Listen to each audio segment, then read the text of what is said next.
శ్రీమాత్రే నమ. జయ గురు దత్తాత్రేయ నమ. ఈ వీడియోలో మనం వృషభ రాశి వారికి ఫిబ్రవరి 8వ తారీఖు నుంచి 14 మధ్యలో జరగబోయే వారఫలాలు పరిశీలించినప్పుడు ఫిబ్రవరి 8వ తారీఖు నుంచి దశమ స్థానంలో ఏర్పడినటువంటి 3 గ్రహాలు జాతకుడికి వృత్తిపరంగా మీరు మారాలనే మీ ఆలోచన చాలా వరకు నెరవేరే అవకాశం ఉంటుంది. ప్రధానంగా రాష్ట్రాధిపతిగా ఉన్నటువంటి శుక్రుడు దశమస్థాన ప్రవేశం వల్ల స్వయం కృషితో ఎవరి సహకారం లేకుండా మీరు చేసే ఉద్యోగ ప్రయత్నాలు చాలా వరకు ఫలిస్తూ ఉంటాయి. అంటే అక్కడ ఉన్నటువంటి రాహుతో ఈ శుక్రుడు కలడం వల్ల ఏమవుతుందంటే, ఇది సాధారణంగా సాఫ్ట్వేర్ రంగం, ఫైనాన్స్ రంగం ఉన్నది ఎప్పటి నుంచో నడుస్తున్నాయి. పర్టికులర్గా సినిమా ఇండస్ట్రీలో ఉన్నవారికి మీకు కొన్ని కొత్త అవకాశాలు రావడం జరుగుతూ ఉంటుంది. మీలో ఉన్నటువంటి నైపుణ్యాన్ని గమనించి ఎవరో ఒకరు మిమ్మల్ని ఆశ్రయించి మీతో కలిసి పనిచేయడానికి ముందుకు రావడం జరుగుతూ ఉంటుంది. వ్యక్తిగతంగా మీరు ఒక నిర్మాతగా ఉన్నా, ఒక దర్శకుడిగా ఉన్నా, నటుడిగా ఉన్నా, ఈవెన్ యూట్యూబ్లో ఉన్న మీ క్రియేటివిటీకి తగిన గుర్తింపు రావడం జరుగుతూ ఉంటుంది. అలాగే యానిమేషన్ రంగంలో ఉన్నవాళ్ళు, కెమెరా ఫోటోగ్రఫీ రంగంలో ఉన్న వాళ్ళకి కొన్ని కొత్త అవకాశాలు అన్నవి రావడం జరుగుతూ ఉంటుంది. కొంతమంది ప్రస్తుతం చేస్తున్నటువంటి వృత్తిని కంటిన్యూ చేస్తూనే వేరే సినిమా రంగంలోకో, మీడియా రంగంలోకో ప్రవేశించడానికి చాలా వరకు అవకాశం ఉంటుంది. అలాగే ఉద్యోగరీత్యా కొంత కొత్త పరిచయాలు మీకు ఏర్పడడం జరుగుతూ ఉంటుంది. అది తరచు దగ్గరగా అవుతూ ఉంటారు అన్నమాట. ఒక స్నేహంగా ఏర్పడినటువంటి వాళ్ళు అంటే మీ చేస్తున్నటువంటి వృత్తిలో మరీ అటాచ్మెంట్గా ఉండే అవకాశం ఉంది. అది కొంతమందికి ఈర్ష్య కలిగించే అవకాశం ఉంది. కాబట్టి అంటే పరిచయాలు అంటే మగవారు అయితే ఆడవాళ్ళతోనూ, స్త్రీలైతే పురుషులతో ఉన్నటువంటి ఫ్రెండ్షిప్ పరిచయం అన్నది కొన్ని రోమర్స్కి, కొన్ని అపవాదులకి కారణమవుతుంటుంది. కాబట్టి మీలో ఎటువంటి కల్మషభావం లేకపోయినప్పుడు కూడా బయట వారు ఆ విధంగా అనుకునే అవకాశం ఉంది. కాబట్టి ఈ విషయంలో ఇతరులకు అవకాశం ఇవ్వకుండా జాగ్రత్తగా వ్యవహరించడం మంచిది. ఇది కొంతమంది జీవితాల మీద కూడా ప్రభావం చూపే అవకాశం ఉంటుంది. కాబట్టి కొంతవరకు జాగ్రత్తగా వ్యవహరించడం మంచిది. మరీ అంత స్వేచ్ఛగా కాకుండా కొంత జాగ్రత్తగా, ఎవరికి ఇబ్బంది కలగకుండా, ఎవరికి బాధ కలగకుండా వ్యవహరిస్తే మంచిది. ఇక బుధుడు కూడా పంచమాధిపతిగా దశమ స్థానంలో ఉన్నప్పుడు జాతకుడు అదనపు ఆదాయం కొరకు చేసే ప్రయత్నాలు చాలా వరకు ఫలిస్తూ ఉంటాయి. కొన్ని కొత్త అవకాశాలు వస్తాయి. మీలో ఉన్నటువంటి నైపుణ్యానికి, టాలెంట్కి తగిన గుర్తింపు రావడం కూడా జరుగుతూ ఉంటుంది. విద్యార్థులు లాంటి వాళ్ళైతే కొద్ది పీజీ లాంటి కోర్సులు చేస్తూ ఉంటారు. వ్యక్తిగతంగా పెద్దవారంటే ఏదైనా అదనంగా ఏదైనా బుక్స్ రాయడం కానీ, కవితలు రాయడం కానీ, ఏదో కొత్త క్రియేటివ్ కనుక్కోవడం కానీ జరిగే అవకాశం ఉంది. మొత్తం మీద వృత్తిపరంగా చాలా బిజీగా ఉంటారు. చేస్తున్న వృత్తికి అదనంగా ఇంకో కొత్త వృత్తి ఏర్పడుతూ ఉంటుంది. అలాగే అదనపు ఆదాయం కూడా ఏర్పడుతూ ఉంటుంది. ఇక భాగ్యస్థానంలో అలాగే రవి ప్లస్ కుజుడు సంచరించడం వల్ల సంతాన విషయంలో కొంత అభివృద్ధి మీకు కనబడుతూ ఉంటుంది. మీ యొక్క పిల్లలకి ఏదైనా ఉద్యోగం రావడం కానీ, వాళ్ళకి వివాహం సెటిల్ అవ్వడం కానీ, వారికి సంతానం కలగడం కానీ జరిగే అవకాశం ఉంది.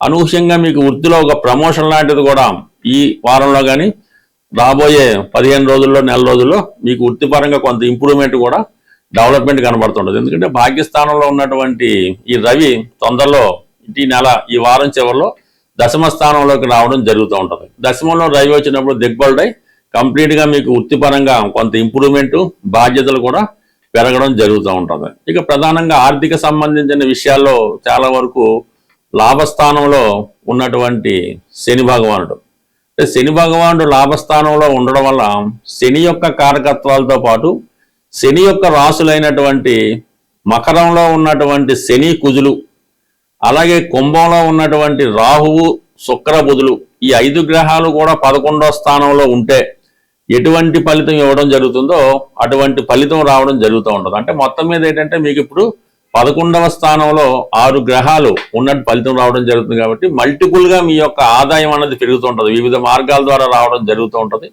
ప్రధానంగా ధనాధిపతిగా ఉన్నటువంటి గురువు ధనస్థానంలో వక్రగమన సంచారం చాలా వరకు జాతకుడికి ఒక ఆకస్మిక ధనలాభాన్ని కానీ, బహువిధంగా ఆర్థికపరంగా అనుకూలంగా జరిగే అవకాశం ఉంది. బట్ ఏదన్నా జాతకుడు కుటుంబంలో జరగబోయే ఏదో ఒక శుభకార్యం, ఒక మంచి పని కొరకు జాతకుడు కూడా వివిధ రంగాల ద్వారా ధనాన్ని ఆర్జించడం కానీ, సంపాదించడం కానీ జరుగుతూ ఉంటుంది. బట్ ఏదైనా వృషభ రాశి వారికి ఈ వారం అంతా కూడా చాలా అనుకూలమైన ఫలితాలు రావడం జరుగుతుంది.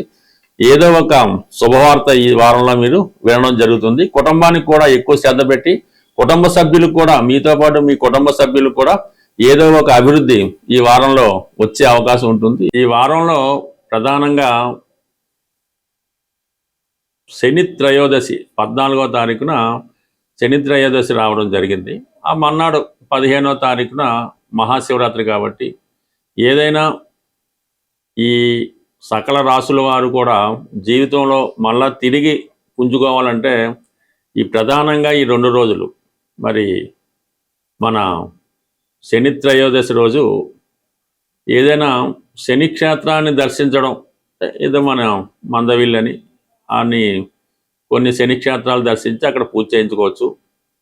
లేని పక్షంలో ప్రధానంగా శివాలయంలో ఉన్నటువంటి నవగ్రహాల్లో ఉన్నటువంటి శని భగవానుడికి అక్కడ ఉన్నటువంటి పంతులు గారి ద్వారా కంప్లీట్గా మీరు మరి విధి విధానంగా శని భగవానుడికి తైలాభిషేకం చేసి చక్కగా ఈ తైలాభిషేకం జరిగిన తర్వాత ఆ ప్రధాన దేవాలయంలో ఉన్నటువంటి పరమశివుని కూడా దర్శించుకొని ఆ రోజు కంపల్సరీగా మీరు అంటే చాలాసార్లు చెప్పినప్పటికి కూడా కొత్త వారి కోసం ఆయిల్తో చేసిన పదార్థాలు ఏమీ తినకూడదు. అది ఆ రోజంతా నియమంగా ఏదో ఫ్రూట్స్ పళ్ళు వాటి తింటూ మరి అదే మర్నాడు కూడా మహాశివరాత్రి గొప్ప అదృష్టం కాబట్టి మహాశివరాత్రి రోజు మరి ఆ పరమశివుణ్ణి దర్శించుకొని వీలైతే మారేడు దళాలతో కనీసం ఒక్క మారేడు దళమైనా పర్వాలేదు, ఆ మారేడు దళంతో మరి పరమశివుని యొక్క అర్పించి నమస్కరించుకొని ఆ రోజు కూడా విధి విధానంగా మీరు పవిత్రంగా భగవంతుడికి దగ్గరగా ఉండడం వల్ల జీవితంలో ఆ మర్నాడు నుంచి చాలా గొప్ప మార్పు అన్నది రావడం జరుగుతూ ఉంటుంది.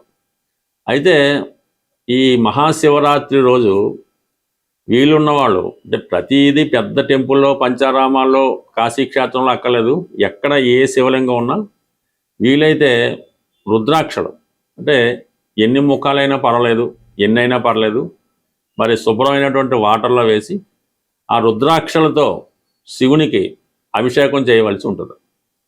ఈ అభిషేకం చేసిన తర్వాత ఆ రుద్రాక్షల్ని అంటే మీ బంధువులు కానీ మీరు కానీ ఎవరు కానీ అది అదే రోజు మెడలో ధరించడం వల్ల కూడా శని భగవాను నుంచి వచ్చే ఇబ్బందుల నుంచి కంప్లీట్గా మీరు బయటపడడం జరుగుతూ ఉంటుంది.